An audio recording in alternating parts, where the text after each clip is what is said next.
إن الحمد لله نحمده ونستعينه ونستغفره ونؤمن به ونتوكل عليه ونعوذ بالله من شرور أنفسنا ومن سيئات أعمالنا من يهده الله فلا مضل له ومن يضلله فلا هادي له ونشهد أن لا إله إلا الله وحده لا شريك له وأشهد أن محمدا عبده ورسوله أما بعد فإن خير الحديث كتاب الله وخير الهدي هدي محمد صلى الله عليه وسلم وشر الأمور محدثاتها وكل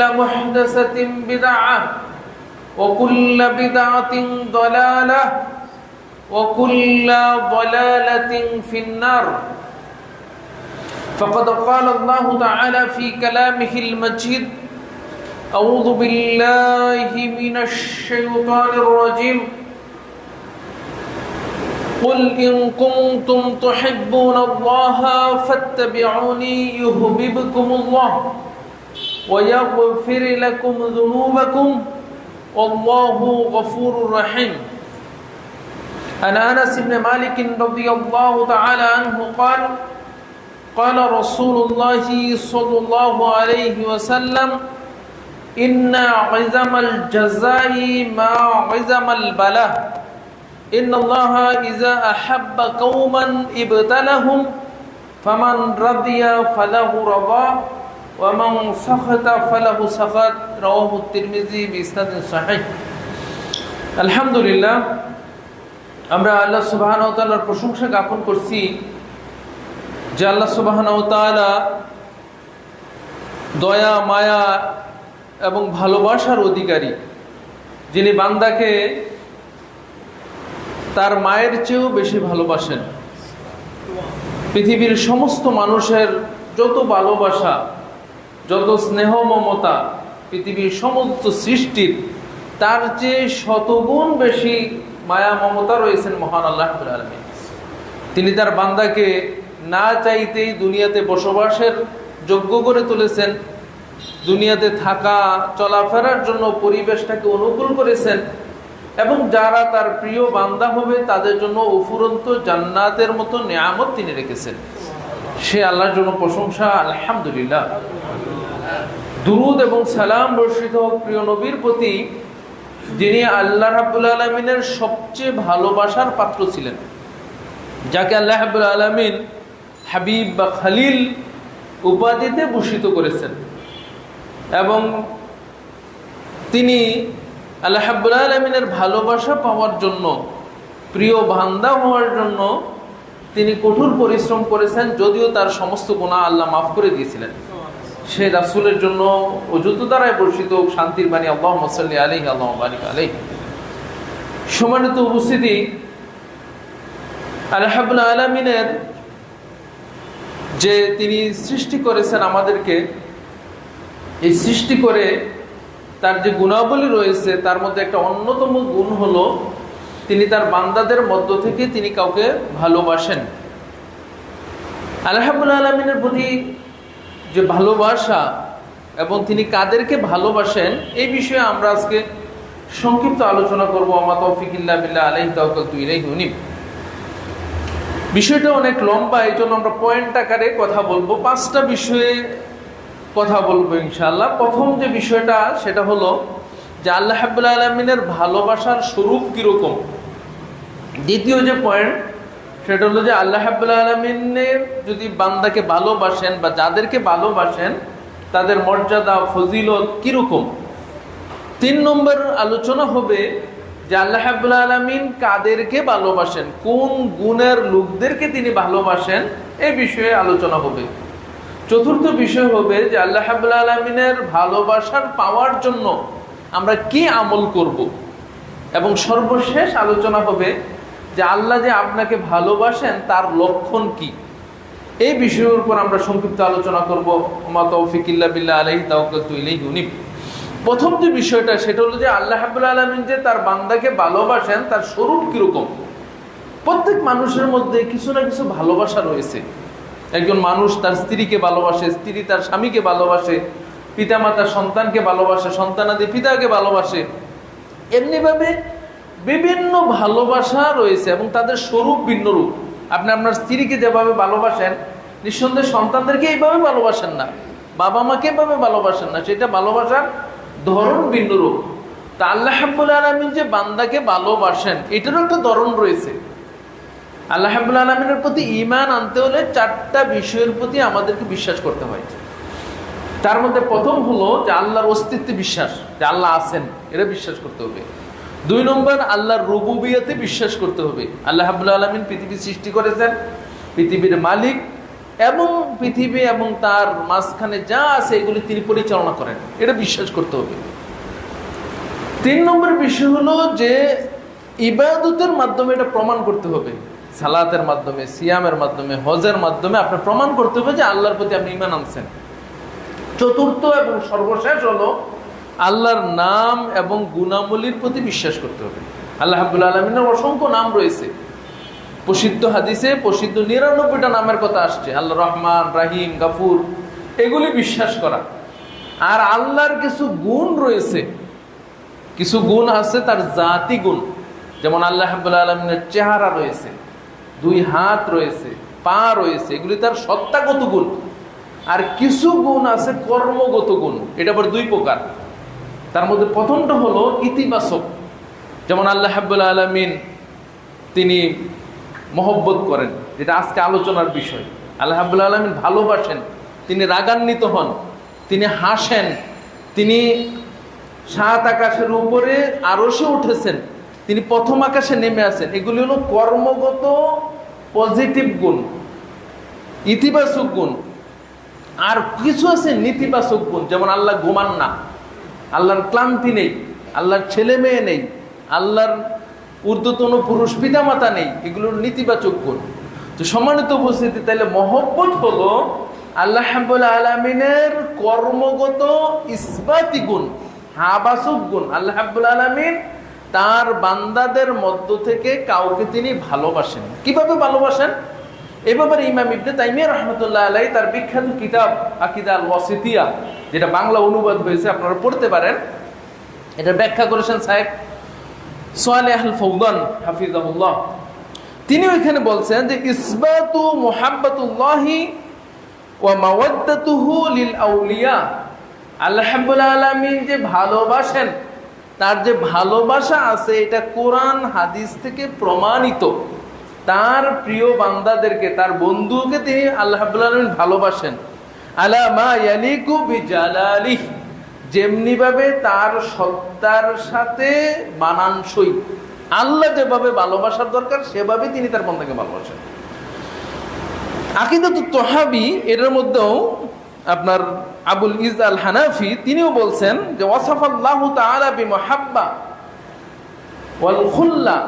আল্লাহ রাব্বুল আলামিনের যে একটা সিফাত রয়েছে, মহব্বত করা, বন্ধুত্ব করা, ভালোবাসা, ওহুয়া কামা ইয়ালিকু বিজালালিল্লাহি তাআলা, এই ভালোবাসাটা হলো আল্লাহর সত্তার সাথে যেভাবে মানানসই।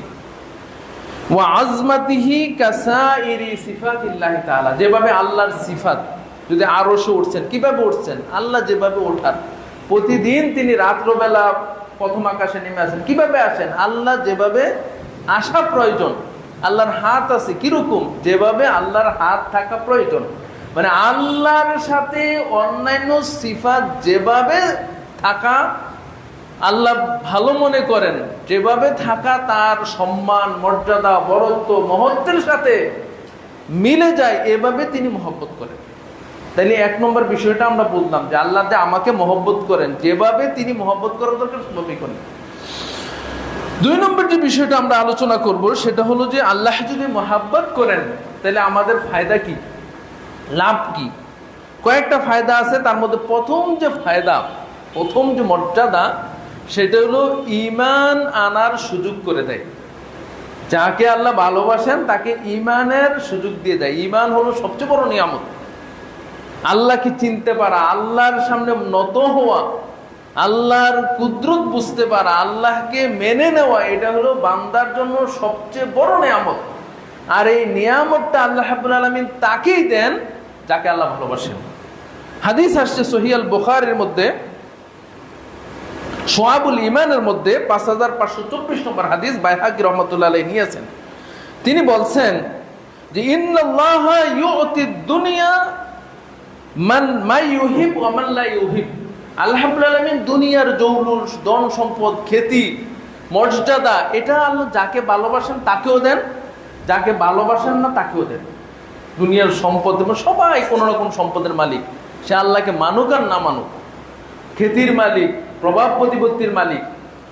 কিন্তু ওয়ালা ইউতাল ঈমানু ইল্লা মা ইউহিব, কিন্তু ঈমান আল্লাহ রাব্বুল আলামিন তাকে দেন যাকে আল্লাহ ভালোবাসেন। সুবহানাল্লাহ। তাইলে দেখেন আল্লাহর ভালোবাসা মর্যাদা হলো যে ঈমান হওয়া। সুতরাং আমরা যারা ঈমান আনতে পেরেছি, আমরা ধরে নিতে পারি যে আল্লাহ আমাদেরকে ভালোবাসেন। 2 নম্বর যে আপনার ফায়দা, মর্যাদা, সেটা হলো যে আল্লাহ রাব্বুল আলামিন যদি কাউকে ভালোবাসেন, তিনি সেটা ঘোষণা করে দেন আকাশে, জানিয়ে দেন পৃথিবীতে। সহিহ বুখারীর হাদিস 6040 নম্বর হাদিস, আবু হুরায়রা রাদিয়াল্লাহু তাআলা আনহু বলেন, রাসূল সাল্লাল্লাহু আলাইহি ওয়াসাল্লাম বলেছেন, ইযা আহাব্বাল্লাহু আবাদান, আল্লাহ যদি কোনো বান্দাকে ভালোবাসেন, পছন্দ করেন, নাদা জিবরিল, জিবরাইলকে ডাকেন, জিবরাইলকে ডেকে বলেন, ইন্নাল্লাহা ইউহিব্বু ফুলানান, আল্লাহ রাব্বুল আলামিন পৃথিবীর ওই গ্রামের ওই ব্যক্তিকে ভালোবাসেন, ফাহিব্বুহু, তুমিও তাকে ভালোবাসিও। আল্লাহ কাকে ভালোবাসলে জিবরাইলকে ডেকে এই কথা বলে দেন। ফায়ুহিব্বুহু জিবরাইল, জিবরাইল আলাইহিস সালাম তখন ওই ব্যক্তিকে ভালোবাসা শুরু করে দেন। ফায়ুনাদি জিবরাইলু ফি আহলিস সামা, তখন জিবরাইল আলাইহিস সালাম আকাশের যারা অধিবাসী ফেরেশতাগণ রয়েছেন তাদেরকে তিনি বলে দেন, ঘোষণা দিয়ে দেন যে আল্লাহ অমুক গ্রামের অমুক ব্যক্তিকে ভালোবাসেন। তখন ফাহিব্বুহু, তখন তোমরাও তাকে ভালোবাসো। ফায়ুহিব্বু আহলাস সামা, তখন আকাশের অধিবাসী ফেরেশতারা ওই ব্যক্তিকে ভালোবাসতে শুরু করে দেন। সুবহানাল্লাহ। সুম্মা ইউযাউ লাহুল কাউলু ফিল আরদ, অতঃপর জমিনে এই কথাটাকে পাঠিয়ে দেওয়া হয় যে আল্লাহ ওই ব্যক্তিকে ভালোবাসে। আপনি দেখেন যারা অতীত হয়ে গেছে, বড় বড় ইমাম, মালবিদ্যান মানুষ, উপকার যাদের দ্বারা পৃথিবী হয়েছে, তাদেরকে আমরা ভালোবাসি। ইমাম আবু হানিফার নাম আসলে আমরা রহমতুল্লাহ আলাইহি বলি। কেন? তার সাথে কি আমাদের কোনো সম্পর্ক আছে? আত্মিক সম্পর্ক নেই, আপনার লেনদেন নেই, আত্মীয়তার সম্পর্ক নেই। বড় বড় ইমামদের নাম আসলে দোয়া করি। কেন?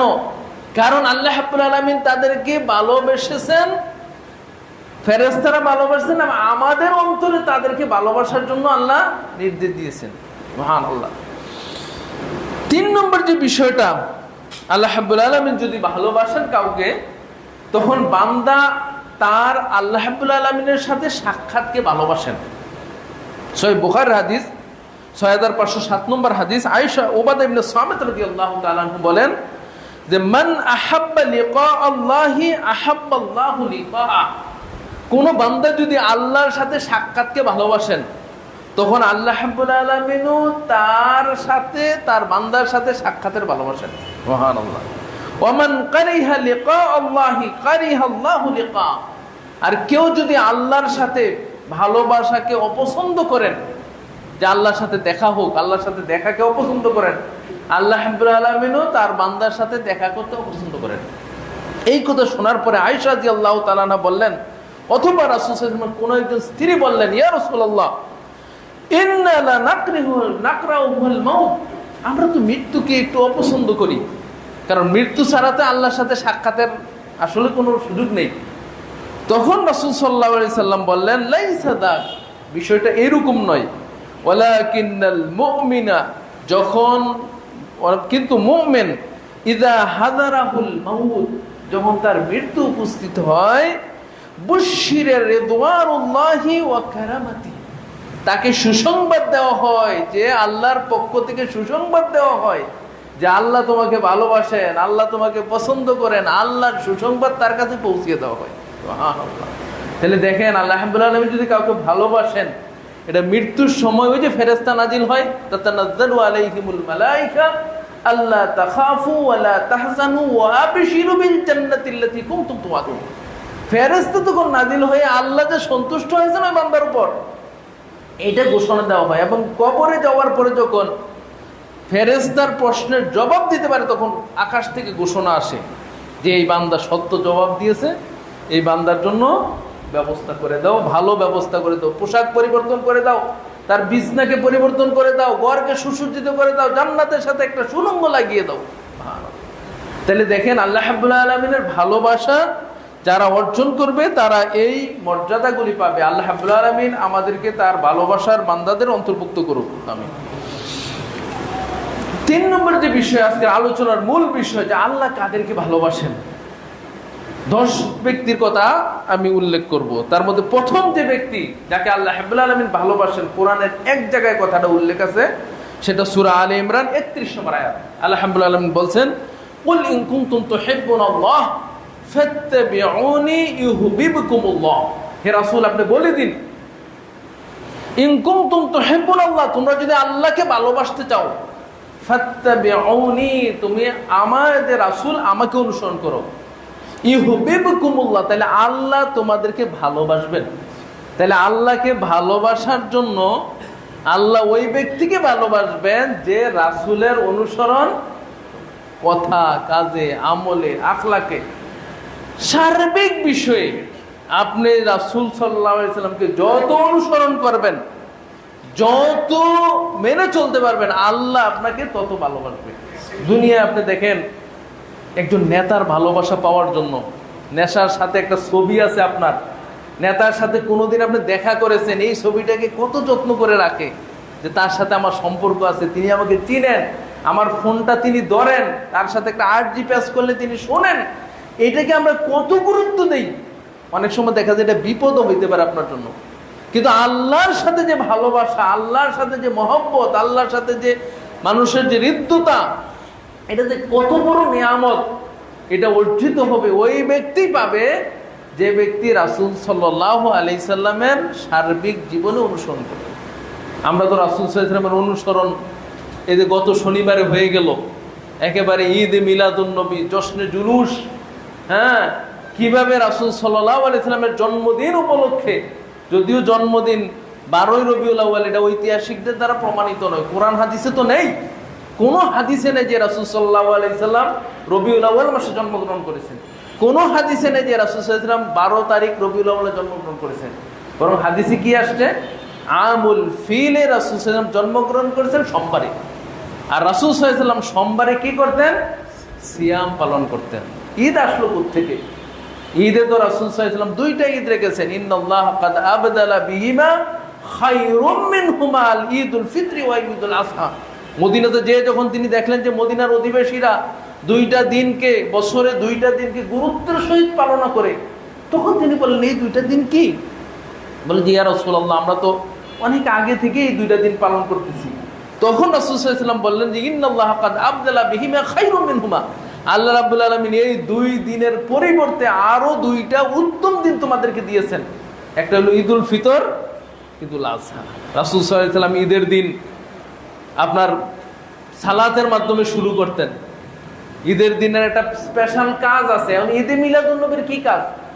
রাসূল সাল্লাল্লাহু আলাইহি সাল্লাম যদি পালন করতেন তাহলে হাদিসে উল্লেখ থাকতো যে তিনি কোন দিন পালন করতেন, কারণ কোনো হাদিসে উল্লেখ নাই যে 12ই রবিউল আউয়াল রাসূল জন্মগ্রহণ করেছেন। বরং এটা ঐতিহাসিকরা আপনার অনেক মত দিয়েছেন, তার মধ্যে একটা মত এইটা। কিন্তু আধুনিক যে জ্যোতির্বিজ্ঞান তারা মনে করেন যে রাসূল সাল্লাল্লাহু আলাইহি সাল্লাম রবিউল আউয়াল মাসের 9 তারিখ জন্মগ্রহণ করছেন। তো সম্মানিত, যদি এইরকম যদি মহাব্বত হয় তাহলে কিন্তু আল্লাহর ভালোবাসা পাওয়া যাবে না। মহব্বত করতে হবে রাসূল সাল্লাল্লাহু আলাইহি সাল্লাম যেভাবে শিক্ষা দিয়েছেন, আমল, আখলাক, ইবাদত, মুআমালাত, সার্বিক ক্ষেত্রে রাসূল সাল্লাল্লাহু আলাইহি সাল্লাম অনুসরণের মাধ্যমে আল্লাহর ভালোবাসা পাওয়া যাবে। আল্লাহ আমাদের বোঝার তৌফিক দান করুক, আমিন। 2 নম্বর যাদেরকে আল্লাহ রাব্বুল আলামিন ভালোবাসেন তারা হলেন মুহসিন।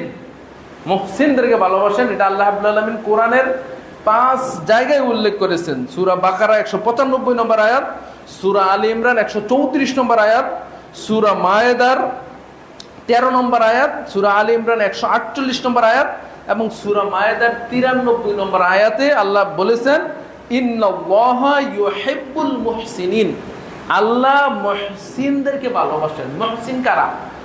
মুহসিনের দুইটা অর্থ হতে পারে। যদি আল্লাহর সাথে ইহসান হয়, আল্লাহর সাথে যদি শব্দটা লাগান, তাহলে হবে যেটা হাদিসে জিবরাইলের মধ্যে রাসূল সাল্লাল্লাহু আলাইহি ওয়াসাল্লাম বলেছেন, সহিহ মুসলিম 8 নম্বর হাদিস, যে মাল ইহসান ইয়া রাসূলুল্লাহ। জিবরাইল আলাইহিস সালাম আসলেন মানুষের সূরতে, এসে রাসূল সাল্লাল্লাহু আলাইহি ওয়াসাল্লামের কাছে বসলেন। বসে তিনি প্রথমে জিজ্ঞেস করলেন ইসলামের কথা, তারপরে ঈমানের কথা। দ্বিতীয়বার তিনি বললেন মাল ইহসান, ইহসান কি? তখন রাসূল সাল্লাল্লাহু আলাইহি ওয়াসাল্লাম বললেন, আন তা'বুদাল্লাহা কাআন্নাকা তারাহু, তুমি এমন ভাবে ইবাদত করবে যেন তুমি আল্লাহকে দেখতেছো। সুবহানাল্লাহ। আপনি যে কোনো ইবাদত করতেছেন, ফাইন লাম ইয়াকুন তারাহ, এমন যদি হয় যে তুমি আল্লাহকে দেখতেছো, এইটা মনের মধ্যে আনা খুব কঠিন, তাহলে তুমি মনে রাখবে ফাইন্নাহু ইয়ারাক, আল্লাহ তো তোমাকে দেখছেনই। মানে তাহলে সর্বনিম্ন ইখলাস আল্লাহর সাথে হলো যে আল্লাহ আপনাকে দেখতেছেন, আল্লাহ আপনার সকল অ্যাক্টিভিটিস, সকল চলাচল, সকল কাজকর্ম, সকল ইবাদত দেখতেছেন। একটা সিসিটিভি যদি থাকে, আমরা চলতে সাবধান হয়ে যাই, কোন ভুল হয়ে গেলে এটা ধরবে আমাকে। তো আল্লাহ রাব্বুল আলামিন তার চেয়েও সূক্ষ্মভাবে আপনাকে দেখতেছেন। তাইলে আপনার প্রতিটি ইবাদত যদি এভাবে করতে পারেন, তাহলে আপনি মুহসিন। আর মানুষের সাথে ইহসান কি? মানুষের সাথে ইহসান হলো সর্বোচ্চ ভালো ব্যবহার করা, প্রত্যেকের হক যথাযথভাবে আদায় করা। আপনার স্ত্রীর সাথে ইহসান হলো তার অধিকার বুঝিয়ে দেওয়া, পিতামাতার সাথে ইহসান হলো পিতামাতার হক বুঝিয়ে দেওয়া, সন্তানের সাথে ইহসান হলো সন্তানের দায়িত্বগুলি, সন্তানের যে আপনার উপরে যে হক রয়েছে এগুলি বুঝিয়ে দেওয়া। প্রত্যেক মানুষের হক যথাযথভাবে বুঝিয়ে দেওয়া, সুন্দরভাবে বুঝিয়ে দেওয়াটা হলো ইহসান। তাহলে এই ইহসান যারা করবে আল্লাহর সাথে এবং বান্দার সাথে, ওই গুণের যারা অধিকারী হবে, আল্লাহ তাদেরকে ভালোবাসেন। 3 নম্বর যে গুণ যাদেরকে আল্লাহ রাব্বুল আলামিন ভালোবাসেন, তারা হলেন মুত্তাকি। এই কথাটা আল্লাহ রাব্বুল আলামিন কোরআনের 3 জায়গায় বলেছেন। সূরা আলে ইমরান 76 নম্বর আয়াত, সূরা তাওবার 4 নম্বর এবং 7 নম্বর আয়াত। আল্লাহ বলছেন, ইন্নাল্লাহা ইউহিব্বুল মুত্তাকিন, আল্লাহ রাব্বুল আলামিন মুত্তাকিকে ভালোবাসেন। মুত্তাকি কে?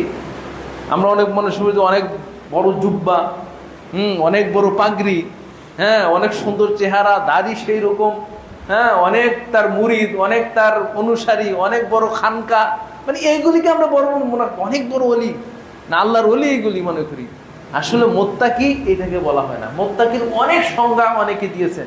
আলী রাদিয়াল্লাহু তাআলা আনহু একটা সংজ্ঞা দিয়েছেন, আল খাউফু মিনাল জালিল, যেটার মধ্যে সব কথাগুলি চলে আসছেন। তিনি বলছেন মুত্তাকি হলো, তাকওয়া হলো ওই বিষয়, আল খাউফু মিনাল জালিল, আল্লাহকে ভয় করা। সার্বিক ক্ষেত্রে আপনি আল্লাহকে ভয় করতেছেন, ব্যবসা করতেছেন আল্লাহকে ভয় করতেছেন, ওজনে কম দিচ্ছেন না আল্লাহর ভয়ে, চাকরি করতেছেন ডিউটি ঠিক মতো করতেছেন, আপনি একজনের সাথে লেনদেন করতেছেন ঠিকভাবে করতেছেন, কারণ আল্লাহর ভয় করতেছেন। সার্বিক ক্ষেত্রে যে আল্লাহকে ভয় করে, এক।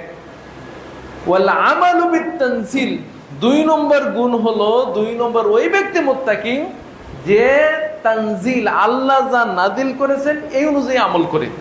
আল্লাহ কি নাজিল করেছেন? কোরআন এবং সুন্নাহ। কোরআন এবং সুন্নাহ ভিত্তিক যার আমল হবে তিনি হবেন মুত্তাকি।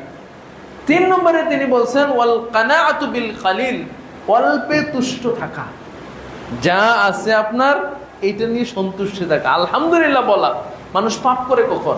যে আমার যেটা আছে এটা চলবে না, আমার আরো লাগবে, আরো বেশি লাগবে, আরো দরকার, আমার ক্ষমতা বড় চেয়ারটা লাগবে, পদের বড় পুষ্টা আমার লাগবে, এই এলাকার বড় বাড়িটা আমার হওয়া লাগবে। এইভাবে যখন মানুষের আকাঙ্ক্ষা যত বেড়ে যায়, অন্যায় মানুষ তত করে।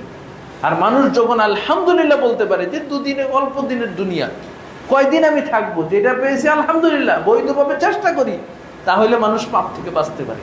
এই জন্য আলী রাদিয়াল্লাহু তাআলা আনহু বলছেন যে তাকওয়া হলো আল কানাআতু বিল কালিল, অল্পে তুষ্ট থাকা। আর সর্বশেষ যেটা, সেটা হলো ইস্তিদাদ লিয়াউমির রাহিল, পরপারের জন্য প্রস্তুতি নেওয়া। মৃত্যুবরণ করলে আমার কবরে কি হবে, কিভাবে মারা যাব, কি জবাব দেব, হাসরে কি হবে, এইগুলির জন্য যারা চিন্তা থাকে, ব্যস্ত থাকে, এই জন্য যারা কাজ করে, এই 4টা কাজ যারা করবে: 1, আল্লাহকে ভয় করা; 2, কোরআন হাদিস অনুযায়ী আমল করা; 3, অল্পে তুষ্ট থাকা; 4, পরকালের জন্য যারা প্রস্তুতি নেই। এই 4টা কাজ যারা করবে তারাই মুত্তাকি, আর তারাই আল্লাহর ভালোবাসা পাবে। সুবহানাল্লাহ। তাহলে এই কাজগুলো আমাদের করতে হবে। আল্লাহ রাব্বুল আলামিন মুত্তাকিকে ভালোবাসেন। 4 নম্বর যে গুণের ব্যক্তিকে আল্লাহ ভালোবাসেন তিনি হলেন মুকসিতিন, ন্যায় বিচারী। যেমন আল্লাহ কোরআনে অন্য জায়গায় বলছেন ওয়াকিমুল ওয়াজনা বিল কিসত, ওজন করো ঠিকঠাক ভাবে, দাড়িপাল্লার আগে ঠিক রাখো, তোমার দিকে বেশি রাখবো অন্যের দিকে কম রাখবো এরকম না। কিসত মানে ন্যায় বিচার সব ক্ষেত্রে। আপনি কোর্ট কাছারিতে দেখবেন দাড়িপাল্লা হলো প্রতীক, কেন? যাতে সমান থাকে, সমান থাকে। প্রতীক কিন্তু ঠিক আছে, বিচার কি হয় আপনারা যারা ভুক্তভোগী বুঝতে পারবেন।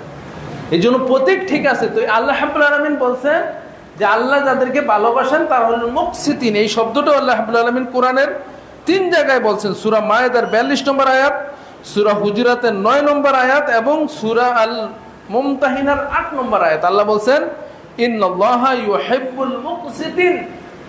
আল্লাহ রাব্বুল আলামিন ন্যায় বিচার যারা করে তাদেরকে আল্লাহ ভালোবাসেন। সার্বিক ক্ষেত্রে ন্যায় বিচার। আপনার 2 সন্তানের মধ্যে যদি আপনি ন্যায় বিচার না করেন, আপনার পরিবারের যারা সদস্য আছে তাদের মধ্যে যদি ন্যায় বিচার না করেন, এই জন্য নু'মান ইবনে বাশীর থেকে যে প্রসিদ্ধ হাদিস, যে নু'মান ইবনে বাশীর রাদিয়াল্লাহু তাআলা আনহু তার পিতা তাকে কিছু সম্পদ দিতে চাইলেন অতিরিক্ত। তখন তার মা বললেন যে আমি এটাতে রাজি না যতক্ষণ না মুহাম্মদ সাল্লাল্লাহু আলাইহি সাল্লাম এতে সাক্ষ্য দিবেন। তারা বাপ বেটা মা সহ মুহাম্মদ সাল্লাল্লাহু আলাইহি সাল্লামের কাছে গেলেন। যাওয়ার পরে বললেন যে আমি আমার ছেলেকে কিছু সম্পত্তি দিতে চাই অতিরিক্ত। তখন রাসূল সাল্লাল্লাহু আলাইহি ওয়াসাল্লাম বললেন যে তুমি কি তোমার সকল সন্তানকে এভাবে দিতেছো? বলে যে না। বলে যে এই অন্যায় কাজে আমাকে তুমি সাক্ষী রেখো না। ইদিলু বাইনা আওলাদিকুম, তোমার সন্তানদের মধ্যেও তুমি ন্যায় বিচার করো।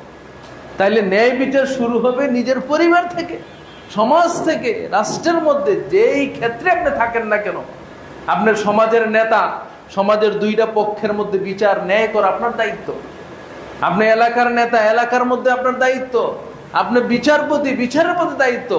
এই জন্য রাসূল সাল্লাল্লাহু আলাইহি সাল্লাম যে 7 ব্যক্তিকে আরশের নিচে স্থান দিবেন, তাদের মধ্যে প্রথম যে ব্যক্তি ইমামুন আদিলুন, ন্যায়পরায়ণ বিচারক। যারা ন্যায়পরায়ণ, আপনি যেই সেক্টরে আছেন ওই সেক্টরে ন্যায় যদি করতে পারেন, তাহলে আল্লাহ রাব্বুল আলামিনের ভালোবাসার পাত্র হবেন, আল্লাহ আপনাকে ভালোবাসবেন। 5 নম্বর এবং 6 নম্বর গুণ যেটা, সেটা একটা আয়াতের মধ্যে আল্লাহ রাব্বুল আলামিন উল্লেখ করেছেন, সূরা আল বাকারার 222 নম্বর আয়াত। সে 2টা গুণ হলো আল্লাহ রাব্বুল আলামিন তাওবাকারীকে ভালোবাসেন এবং পবিত্রতা যারা অর্জন করে তাদেরকে ভালোবাসেন। ইন্নাল্লাহা ইউহিব্বুত তাওয়াবিনা ওয়া ইউহিব্বুল মুতাতাহহিরিন। আল্লাহ রাব্বুল আলামিন তাওবাকারীকে ভালোবাসেন এবং যারা পবিত্রতা অর্জন করে তাদেরকে আল্লাহ ভালোবাসেন। তাওবা কারা? তাওবা হলো আপনি পাপ করার পরে ফিরে আসা, অন্যায় বুঝতে পারা, নিজের ভুলকে স্বীকার করা এবং সেই ভুল আর করবেন না এটা স্বীকৃতি দেওয়া। আপনি গাড়ি নিয়ে যাচ্ছেন, আপনি যাওয়ার কথা এইদিকে, কিন্তু আপনি চলে যাচ্ছেন অন্যদিকে। হঠাৎ করে আপনার মনে হলো, অথবা জানতে পারলেন, অথবা কেউ বলে দিল যে আপনি তো ভুল পথে যাচ্ছেন। এখন আপনি মনে করবেন যে ভুল পথে যেহেতু আসছি যাই না, যত তাড়াতাড়ি পর আপনি ইউটার্ন করবেন, এটা বুদ্ধিমানের কাজ।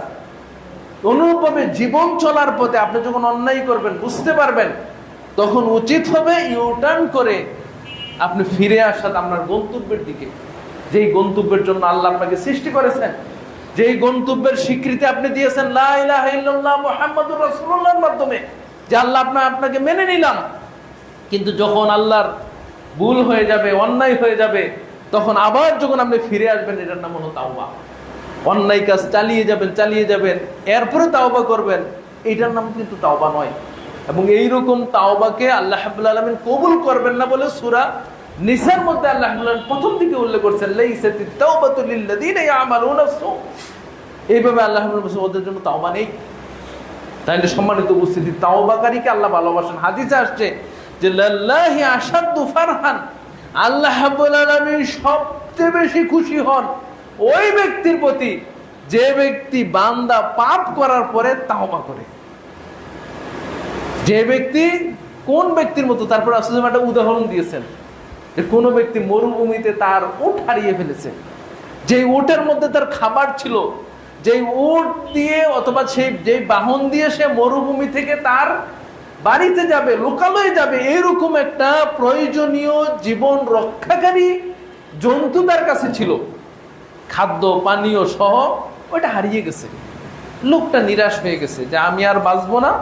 গাছের নিচে গেছেন, শুয়ে পড়ছেন যে আমি মারা যাব, শুয়ে থাকি, যখন মৃত্যু আসে মৃত্যু হয়ে যাবো, কারণ আমি এখান থেকে বেঁচে যেতে পারবো না। হঠাৎ করে ঘুম থেকে উঠে তিনি তার বাহন দেখে ফেললেন, যেটা হারিয়ে গেছে এটা দেখবেন, তিনি লাগাম ধরে ফেললেন, ধরে আবার বলতেছেন যে খুশিতে বলতেছেন যে ওই সত্তার জন্য প্রশংসা যার আমি রব। বলার দরকার ছিল কি যে আমি আল্লাহ তোমার বান্দা, না বলে বলছে যে ওই সত্তা যে আমি তার রব, সে আমার বান্দা। বাক্য উল্টাই ফেলছে খুশিতে। তা আল্লাহ বলছেন ওই ব্যক্তি জীবন রক্ষা পেয়ে যেই খুশি হয়েছে, কোন বান্দা যদি তার ভুল বুঝতে পেরে আমার সামনে চলে আসে তওবা করে, আমি তার চেয়ে বেশি খুশি হয়েছি। তাহলে অন্যায়, আল্লাহ রাসূল অন্যায় কি বলছেন যে কুল্লু বানি আদম খাত্তা ওয়া খায়রুল খাত্তাইনা তাওবান। ভুল হতে পারে আপনার, কিন্তু ভুলকারীর মধ্যে উত্তম ভুলকারী সে ওই ব্যক্তি কাল যিনি ফিরে আসেন, যিনি বুঝতে পারেন যে আমার একজন রব আছে, যিনি শাস্তিও দিতে পারেন, মাফও করতে পারেন। এই অনুভূতি, এই চিন্তা, এই জ্ঞান যার মধ্যে জাগ্রত হয়, সেই ভালো মানুষ, যদিও আপনার অনেক পাপ হোক না কেন, আকাশ পরিমাণ পাপ হলেও আল্লাহ মাফ করে দিবেন। তাহলে যারা তাওবা করতে পারে তাদেরকে আল্লাহ ভালোবাসেন। তারপর 6 নম্বর যেটা বলছি সেটা হলো পবিত্রতা অর্জনকারী, যিনি পবিত্র। ইসলাম পবিত্র ধর্ম। এই যে সালাতে আসছেন, শর্ত কি? আগে ওযু করে আসছেন, যে কাপড়টা পরে আসছেন পবিত্র কাপড় পরে আসছেন, যেই জায়গায় দাঁড়িয়ে আপনি সালাত আদায় করবেন ওই জায়গাও পবিত্র হতে হবে। আবার এই পবিত্রতা যদি ছুটে যায় তাহলে সালাতও বাতিল হয়ে যাবে। তাহলে ইসলাম কত পবিত্রতা দিয়েছেন। কিছু পবিত্রতা আছে দৃশ্যমান, আর কিছু আছে অদৃশ্য। দৃশ্যমান যেন কাপড়, শরীর, এগুলি। আর অদৃশ্য পবিত্রতা কি? আপনার হিংসা, বিদ্বেষ, অহংকার, এগুলি থেকে দূরে রাখা, হালাল রুজির ব্যবস্থা করে, এগুলি হলো অদৃশ্য পবিত্রতা। এই সার্বিক ক্ষেত্রে যারা পবিত্রতা অর্জন করবে তাদেরকে আল্লাহ ভালোবাসেন। আল্লাহ আমাদেরকে সেই গুণে গুণান্বিত হওয়ার তৌফিক দান করুন। 7 নম্বরে যেই যাদেরকে আল্লাহ ভালোবাসেন তারা হলেন মুতাওয়াক্কিল, মানে যারা আল্লাহর উপরে তাওয়াক্কুল করে। এটা আল্লাহ কোরআনের একটা আয়াতে বলেছেন, সূরা আলে ইমরান 159 নম্বর আয়াত। আল্লাহ বলছেন ইন্নাল্লাহা ইউহিব্বুল মুতাওয়াক্কিলিন। আমি পুরো আয়াতটা পড়ছি না কোনো ক্ষেত্রেই, কারণ অনেক লম্বা হয়ে যাবে, শুধু শেষের অংশটা বলতেছি। ইন্নাল্লাহা ইউহিব্বুল মুতাওয়াক্কিলিন, যারা আল্লাহর উপরে ভরসা করে, যে মনে করে আমি বিপদে যতই করি না কেন আমার একজন আল্লাহ আছে। আমরা অনেকে বিপদে বললে কি করি, যে আমার যেই সেক্টরে বিপদে পড়েন, আইনি বিষয় হলে কে আমার পুলিশ আছে, কে আমার দারোগা আছে, র্যাব আছে, তাকে আগে ফোন দেই, মানে উকিলরে ফোন দেই, দেওয়ার পরে সব শেষ করে এরপরে আল্লাহ যা করে করলো। আসলে মুমিনের এটা কিন্তু উচিত না। বরং আপনি বিপদে পড়লে প্রথম কাকে স্মরণ করবেন? আল্লাহকে। কারণ আপনি যাকে আপনি স্মরণ করতেছেন সে যে আপনার কোনো উপকারে আসবে তার নিশ্চয়তা কি? কিন্তু যাকে আপনি স্মরণ করবেন, নিশ্চিত যার কাছ থেকে আপনি সাহায্য পাবেন, তিনি হলেন আল্লাহ। বিপদে যিনি আপনাকে সহায়তা করতে পারেন, বিপদ আপনাকে যিনি মানে রহমতে পরিণত করে দিতে পারেন, তিনি হলেন আল্লাহ। এবং যুগে যুগে অসংখ্য প্রমাণ, কত যে প্রমাণ। মুসা আলাইহিস সালামের ঘটনা জানেন, যে যখন ফিরাউন তাকে আপনার ধরার জন্য পাকড়াও করল, সামনে সাগর, পিছনে বাহিনী, মুসা আলাইহিস সালাম কিন্তু হন নাই, বিচলিত হন নাই, আল্লাহর কাছে তাওয়াক্কুল করেছেন। রাসূল সাল্লাল্লাহু আলাইহি সাল্লাম হিজরতের সময় দেখলেন যে একেবারে কাফেররা চলে আসছে মাথার উপরে। আবু বকর রাদিয়াল্লাহু আনহু বলতেছেন যে তারা যদি নিচের দিকে তাকায় তাহলে দেখতে পাবে 100 উট ঘোষণা দেওয়া হয়েছে যে মুহাম্মদ সাল্লাল্লাহু আলাইহি সাল্লামকে যে ধরে আনবে, জীবিত অথবা মৃত্যু, 100 উট। 100 উট মানে কি? লাখ লাখ টাকা, কোটি টাকা। এই উট যে ধরে নিয়ে তাকে ধরে নিয়ে আসতে হবে। আবু বকর তো বিচলিত হয়ে গেলেন, রাসূল সাল্লাল্লাহু আলাইহি সাল্লাম বিচলিত হন। এরকম অসংখ্য ঘটনা রয়েছে যে আল্লাহর উপরে ভরসা, যে আল্লাহ আমাকে রক্ষা করবেন, বিপদ তিনি দিয়েছেন, তিনি রক্ষা করতেন, তার কাছে সুবর্দ হওয়া। 2 রাকাত সালাত রাসূল সাল্লাল্লাহু আলাইহি ওয়াসাল্লাম পড়তেন। তারপরে আপনার যেখানে যাকে গেলে আপনার সহযোগিতা হবে, যিনি আপনাকে সহযোগিতা, তার শরণাপন্ন হবেন। এটা আবার তাওয়াক্কুলের বিপরীত না। আপনি একবার তাওয়াক্কুল করে ঘরেই বসে থাকলেন, এটাও কিন্তু আবার তাওয়াক্কুল না। আপনি আল্লাহর উপরে ভরসা করবেন এবং বাহ্যিকভাবে যে আপনাকে উপকার করতে পারবে তারও শরণাপন্ন হবেন, এটার নাম হলো পরিপূর্ণ তাওয়াক্কুল। রাসূল সাল্লাল্লাহু আলাইহি ওয়াসাল্লাম যুদ্ধে গেছেন, আল্লাহর কাছে দোয়া করেছেন, আবার অস্ত্র নিয়ে গেছেন। কেন? দোয়া করলেই তো হতো না। তিনি আল্লাহর কাছে যেমন তাওয়াক্কুল করেছেন, আবার মুজাহিদ বাহিনীকেও প্রশিক্ষণ দিয়েছেন। কেন? দুইটাই সমন্বয় তাওয়াক্কুল। 8 নম্বরে আল্লাহ রাব্বুল আলামিন যাকে ভালোবাসেন তারা হলেন মুজাহিদ ফি সাবিলিল্লাহ। এটা আল্লাহ রাব্বুল আলামিন কোরআনের এক জায়গায় বলেছেন, সূরা সফ আয়াত নম্বর 4। আল্লাহ বলছেন, ইন্নাল্লাহা ইউহিব্বুল্লাযীনা ইউকাতিলুনা ফি সাবিলিহি সাফফান। যারা সারিবদ্ধ হয়ে সীসাডালা পাচিলের ন্যায় আল্লাহর প্রতি সংগ্রাম করে, তাদেরকে আল্লাহ রাব্বুল আলামিন ভালোবাসেন। নিজেকে সংগ্রামী জীবন, প্রথম কি? আত্মার সাথে সংগ্রাম। ইমাম ইবনুল কাইয়িম রাহমাতুল্লাহ আলাইহি জিহাদের স্তর উল্লেখ করেছেন, তার মধ্যে তিনি প্রথম উল্লেখ করেছেন আত্মার সাথে সংগ্রাম। আপনি ফজরের সালাতে আসতে পারেন না, আর আপনি শত্রুর মোকাবেলা করবেন? ফজরের সালাত মুমিনের জন্য প্রথম জিহাদ। শয়তানের বিরুদ্ধে প্রথম জিহাদ হলো ফজরের সালাতে উপস্থিত হওয়া। আমরা আবেগী মুসলমান। যদি বলি যে একটা মিছিল দেব সরকারের বিরুদ্ধে, সবাই দেখবেন উপস্থিত। কিন্তু যদি আমি বলি যে ফজরের সালাতের পরে কোরআন শিক্ষা দেওয়া হবে, কোরআনের প্রশিক্ষণ হবে, আমার ব্যক্তি জীবনে, পারিবারিক জীবনের যে বিষয়গুলি আছে এগুলি নিয়ে আমরা আলোচনা করব, দেখবেন মুসল্লি পাওয়া খুব কঠিন। মানে আমরা মিছিলে আছি কিন্তু ব্যক্তি জীবন গড়ব এটাতে নাই। এই জন্য ইবনুল কাইয়িম রাহমাতুল্লাহ আলাইহি বলছেন যে প্রথম জিহাদ হবে ব্যক্তির নফসের সাথে, দ্বিতীয় জিহাদ হবে আপনার শয়তানের সাথে, তৃতীয় এবং চতুর্থ পর্যায়ে তিনি কাফের এবং মুশরিকদের কথা বলছেন। তো সম্মানিত উপস্থিতি, এই যারা নিজের নফসকে অন্যায় থেকে বিরত রেখে আল্লাহর পথে দৃঢ় থাকেন, ওই সকল মুজাহিদদেরকে আল্লাহ রাব্বুল আলামিন ভালোবাসেন। 9 নম্বরে যে বিষয়টা বলবো সেটা হাদিস থেকে। এতক্ষণ যেগুলি বললাম 8টা গুণ, সেটা সবগুলো কোরআনে আছে। 2টা গুণ আমি বলবো হাদিস থেকে। প্রথম হলো আখলাক। একটা হাদিসে রাসূল সাল্লাল্লাহু আলাইহি সাল্লাম, ইমাম সুয়ুতী রাহমাতুল্লাহ আলাইহি তার জামিয়া সাগীরের মধ্যে সহিহ সনদে 1742 নম্বরে একটা হাদিস নিয়ে আসছেন। সাদ ইবনে আবি ওয়াক্কাস রাদিয়াল্লাহু তাআলা আনহু বলছেন যে ইন্নাল্লাহা তাআলা তাইয়্যিবুন ইউহিব্বুত তাইয়্যিব। আল্লাহ পবিত্র, তিনি পবিত্রকে ভালোবাসেন। ওয়ান নাযীফু ইউহিব্বুন নাযাফা। আল্লাহ পরিচ্ছন্ন, তিনি পরিচ্ছন্নকে ভালোবাসেন। ওয়া কারীমুন ইউহিব্বুল কারামা। তিনি সম্মানিত, যারা সম্মান করে তাদেরকে ভালোবাসেন। ওয়া জাওয়াদুন ইউহিব্বুল জাওয়াদ। তিনি দাতা, যে দান করে তাকে ভালোবাসেন। তাহলে একটা হাদিসে দেখেন চরিত্রের অনেকগুলি বিষয় নিয়ে আসা হয়েছে, যে পবিত্র, পরিচ্ছন্ন, সম্মান এবং আপনার দাতা যারা, তাদেরকে আল্লাহ রাব্বুল আলামিন ভালোবাসেন। আরেকটা হাদিস তালহা ইবনে উবাইদুল্লাহ থেকে আল্লামা আলবানী রাহমাতুল্লাহ আলাইহি সহিহ আল জামের মধ্যে নিয়ে আসছেন, 1744 নম্বর হাদিস। হাদিসের সনদ সহিহ। তিনি ওইখানে বলেছেন যে ইন্নাল্লাহ তাআলা জাওয়াদুন ইউহিব্বুল জুদা। আল্লাহ রাব্বুল আলামিন দাতা, যারা মানুষকে দান করে, ভালো কাজে দান করে, সৎ কাজে দান করে, কল্যাণমূলক কাজে দান করে, আল্লাহ তাদেরকে ভালোবাসেন। ওয়াল মাআফিল আখলাক ওয়া ইয়াকরাহুস সাফহা। এবং যারা ক্ষমা করে, মাআলিল আখলাক, উচ্চ চরিত্র যাদের, মহান চরিত্রের অধিকারী যারা, তাদেরকে আল্লাহ ভালোবাসেন। আল্লাহ রাব্বুল আলামিন আমাদের চরিত্রবান হওয়ার তৌফিক দান করুন। সর্বশেষ যে গুণটার কথা বললো সেটা হলো আল্লাহ রাব্বুল আলামিন হাসি দেওয়াকে ভালোবাসেন। হাজিরা, এটা হাদিস দ্বারা প্রমাণিত, সহিহ বুখারীর 6226 নম্বর হাদিস, আবু হুরায়রা রাদিয়াল্লাহু তাআলা থেকে বর্ণিত। ইন্নাল্লাহা ইউহিব্বুল আতাস। আল্লাহ রাব্বুল আলামিন হাসিকে ভালোবাসেন। ওয়া ইয়াকরাহু সাইয়্যাব। এবং তিনি হাই তোলাকে তিনি অপছন্দ করেন। তারপরে তিনি বলছেন যে কেউ যখন হাসি দেয় সে যেন আলহামদুলিল্লাহ বলে। যে আল্লাহ রাব্বুল আলামিন, কারণ হাসি দিলে এরকম অনেক বৈজ্ঞানিক ব্যাখ্যা আছে, যে অনেক বলছে এত জীবাণু আপনার দিক থেকে চলে যায়, শরীর থেকে দূর হয়ে যায়, শরীরটা প্রশান্তি লাগে।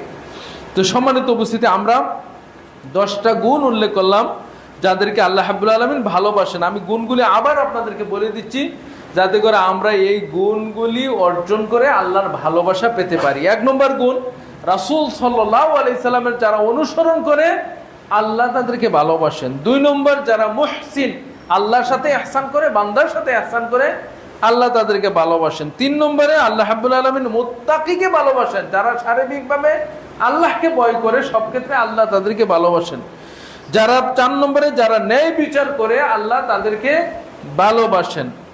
5 নম্বরে আল্লাহ তওবাকারীকে ভালোবাসেন, গুনাহ করার পরে যে আল্লাহর কাছে ফিরে আসে, নিজের ভুল বুঝতে পারে, আল্লাহ তাদেরকে ভালোবাসেন। 6 নম্বরে যারা পরিচ্ছন্ন পবিত্র তাদেরকে আল্লাহ ভালোবাসেন। 7 নম্বরে যারা আল্লাহর উপরে ভরসা করে আল্লাহ তাদেরকে ভালোবাসেন। 8 নম্বরে যারা জিহাদে লিপ্ত থাকে নিজের নফসের সাথে, শয়তানের সাথে, এবং নিয়ত রাখে যে প্রয়োজনে যদি বৈধ শাসক আমাদেরকে হুকুম দেয় আমরা কাফিরের বিরুদ্ধে জিহাদে লিপ্ত হব ইনশাআল্লাহ, এই নিয়ত যাদের থাকে তাদেরকে আল্লাহ ভালোবাসেন। 9 নম্বরে যাদের চরিত্র সুন্দর তাদেরকে ভালোবাসেন। এবং সর্বশেষ আল্লাহ রাব্বুল আলামিন হাসি দেওয়াকে পছন্দ করেন। আল্লাহ রাব্বুল আলামিন আমাদেরকে এই গুণগুলি অর্জন করে আল্লাহর ভালোবাসা পাওয়ার তৌফিক দান করুক, আমিন। 4 নম্বর যে পয়েন্ট আমরা যেটা আলোচনা করার জন্য বলছিলাম যে কিভাবে ভালোবাসার পাত্র হবেন আল্লাহর কাছে, অনেকগুলো গুণ আছে, আমি 2টা বলবো। 1 নম্বর হলো ফরজের পরে নফল আদায় করা। একটা হাদিস থেকে প্রমাণিত হয়েছে, 6502 নম্বর হাদিস, সহিহ আল বুখারী। রাসূল সাল্লাল্লাহু আলাইহি ওয়াসাল্লাম বলেছেন, আল্লাহ তাআলা বলেন হাদিসে কুদসি, মান আদালি ওয়ালিয়ান ফাকাদ আসলামতুহুম বিল হারব। তারপরে রাসূল সাল্লাল্লাহু আলাইহি ওয়াসাল্লাম বলেছেন, ওয়ামা তাকাররাবা ইলাইয়া আবদি বিশাইইন আহাব্বু ইলাইয়া মিম্মা ইফতারাতু বিহি। রাসূল সাল্লাল্লাহু আলাইহি ওয়াসাল্লাম বলেছেন যে আল্লাহর কেউ যদি নৈকট্য লাভ করতে চায় তাহলে সবচেয়ে উত্তম পদ্ধতি হলো ফরজ আদায় করা। আপনি ফরজ আদায় করে আল্লাহ নৈকট্য লাভ করতে পারবেন, এটা উত্তম পন্থা। তারপরে রাসূল সাল্লাল্লাহু আলাইহি ওয়াসাল্লাম বলেন, ওয়ামা ইয়াযালুল আবদি ইয়াতাকাররাবু বিন নওয়াফিল। ফরজের পরে কোন ব্যক্তি যদি নফল আদায় করে, হাত্তা আহিব্বুহু, আমি তাকে ভালোবাসি। তাহলে নফল ইবাদতের মাধ্যমে আল্লাহর ভালোবাসা অর্জিত হয়। নফল ইবাদত, এই যে 5 ওয়াক্ত সালাত পরে আগে পরে যে সুন্নতে রাতেবাগুলি আছে এগুলি করলেন, যাকাত দেওয়ার পরে দান সদকা করলেন, হজ করার পরে উমরা করলেন, সিয়াম পালনের, রমজানের সিয়ামের পরে আপনি যে সারা বছর যে সিয়াম, সোমবার বৃহস্পতিবার সিয়াম, মাসে 3 দিন সিয়াম, তারপর আপনার বিভিন্ন এই যে জিলহজ মাসের সিয়াম, এই সিয়ামগুলি যারা পালন করবে, মোট কথা নফল যে যত আদায় করবে আল্লাহ তাকে ভালোবাসে। লম্বা হাদিস আমি শেষ করে দিচ্ছি। 2 নম্বরে সূরা ইখলাসকে যারা ভালোবাসে আল্লাহ তাদেরকে ভালোবাসেন। একটা হাদিস থেকে প্রমাণিত, সহিহ বুখারী 7375 নম্বর হাদিস। আয়েশা রাদিয়াল্লাহু তাআলা আনহা বলেন যে কোন এক সফরে, সারিয়া বলা হয়েছে, রাসূল সাল্লাল্লাহু আলাইহি ওয়াসাল্লাম ওই যুদ্ধে ছিলেন না, কিছু সাহাবী দিয়ে রাসূল সাল্লাল্লাহু আলাইহি ওয়াসাল্লাম একটা বাহিনী প্রেরণ করেছেন। ওই বাহিনীর যিনি নেতা ছিলেন তিনি প্রত্যেক সালাতে সূরা ইখলাস পাঠ করতেন। যখন ওই বাহিনী রাসূল সাল্লাল্লাহু আলাইহি ওয়াসাল্লামের কাছে মদিনাতে ফিরে আসলেন, এসে বলেন, ইয়া রাসূলুল্লাহ, আপনি আমাদেরকে এমন নেতা বানিয়েছেন যে সে প্রত্যেক সালাতে সূরা ফাতিহা পাঠ, সূরা ইখলাস পাঠ করে। তখন রাসূল সাল্লাল্লাহু আলাইহি ওয়াসাল্লাম বললেন, সালুহু লিআইয়ি শাইইন সানাআ হাযা, তোমরা তাকে জিজ্ঞেস করো যে কেন সে এই কাজটা করেছে। লোকেরা তার কাছে গেল, যাওয়ার পর জিজ্ঞেস করলো, আপনি কেন এই কাজটা করছিলেন? তিনি তখন বললেন, আনা উহিব্বু আইয়াকরা, আমি এই সূরাটাকে ভালোবাসি। তখন রাসূল সাল্লাল্লাহু আলাইহি ওয়াসাল্লাম বলেন, ফাআখবিরহু, ওই ব্যক্তিকে তোমরা খবর দিয়ে দাও, আল্লাল্লাহা ইউহিব্বুহু, আল্লাহ তাকে ভালোবাসেন। তাহলে সূরা ইখলাস যারা ভালোবাসবে, সূরা ইখলাস ভালোবাসা মানে কি? আপনি পাঠ করবেন। আপনি সূরা ইখলাস কখন পাঠ করবেন? এই সালাতের পরে সূরা ইখলাস পাঠ করা লাগে, তারপরে সকাল সন্ধ্যা 3 বার পাঠ করা লাগে, ঘুমানোর আগে সূরা ইখলাস পাঠ করা লাগে। এভাবে যদি আপনি সূরা ইখলাস 3 বার পাঠ করেন তাহলে বলা হয়েছে যে সূরা ইখলাস হলো সুলুসুল কোরআন, 3 ভাগের 1 ভাগ। তাহলে 3 বার পাঠ করলে আপনি 1 পারা 1 কোরআন খতমের সওয়াব পেতে পারেন। 10 বার সূরা পাঠ করলে জান্নাতে আপনার জন্য একটা প্রাসাদ বানানো হবে। তাহলে দেখেন, এই সূরাকে ভালোবাসা মানে পাঠ করা। আর 2 নম্বর ভালোবাসা হলো এটার দাবি বাস্তবায়ন করে। সূরাতে কি বলা হয়েছে? এক আল্লাহ, আল্লাহ ছাড়া কোনো ইলাহ নেই। আল্লাহ ছাড়া যত আপনার ইবাদতের বস্তু আছে, মাজার, তরিকা, খানকা, এগুলিকে না বিশ্বাস করে আল্লাহর একত্বকে বিশ্বাস করা হলো সূরা ইখলাসের মূল দাবি। এইটা যারা বাস্তবায়ন করবে, এটা আল্লাহর ভালোবাসা পাওয়ার একটা আমল। তাহলে 2টা আমল বললাম, একটা হলো নফল ইবাদত করা ফরজের পরে, আর সূরা ইখলাসের দাবি বাস্তবায়ন করা, পাঠ করা। আল্লাহ যে আপনাকে ভালোবাসে তার কিছু আলামত আছে। 1 নম্বর আলামত হলো আপনাকে শাহওয়াত, দুনিয়ার যে ভালোবাসা, দুনিয়ার প্রবৃত্তি, এগুলি থেকে আল্লাহ আপনাকে বাঁচিয়ে রাখবেন, যেটা সুনানা তিরমিজির 2036 নম্বর হাদিস দ্বারা প্রমাণিত হয়েছে। আর একটা হলো যে আপনি উত্তম চরিত্রের অধিকারী হবেন, তাইলে বোঝা যাবে যে আল্লাহ আপনাকে ভালোবাসেন। এটা সহিহ বুখারীর 6395 নম্বর হাদিস দ্বারা প্রমাণিত হয়েছে যে একদিন ইহুদিরা রাসূল সাল্লাল্লাহু আলাইহি ওয়াসাল্লাম বাড়িতে আসলেন, এসে রাসূল সাল্লাল্লাহু আলাইহি ওয়াসাল্লাম বললেন, সালামু আলাইকুম, আপনার মৃত্যু হোক। রাসূল সাল্লাল্লাহু আলাইহি ওয়াসাল্লাম বললেন, ওয়ালাইকুম, তোমাদের, মানে তুমি ওয়ালাইকুম সালাম বলেন না, ওয়ালাইকুম, তোমাদেরও হোক।